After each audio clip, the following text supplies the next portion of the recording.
The question I have answered in my experiment is, how will the placement of the pivot point affect the mechanical advantage of the trebuchet? My hypothesis is, I think the farther away the pivot point is from the weight, the farther the projectile will fly. First, I built my trebuchet and drilled the holes 8, 10, and 13 centimeters from the weight. Next, I performed the experiment. The independent variable in my experiment is the placement of the pivot point on the arm of the trebuchet. The dependent variable in my experiment is the distance traveled by the projectile. When conducting my experiment, I found that the projectile travels furthest when the pivot point is 13 centimeters from the weight.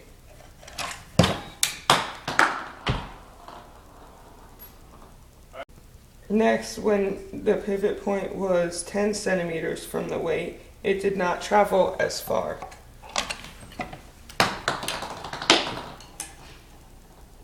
Finally, when the pivot point was at 8 centimeters from the weight, it barely had enough weight to fire.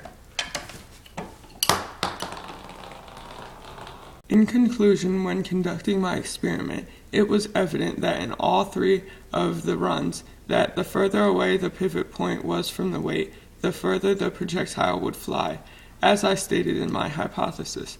This is because that the arm is acting as a lever, and the further the weight is from the pivot point, the more force it has. The closer the weight is to the pivot point, the less force it has because it is acting as a balance. Thus, my hypothesis was correct.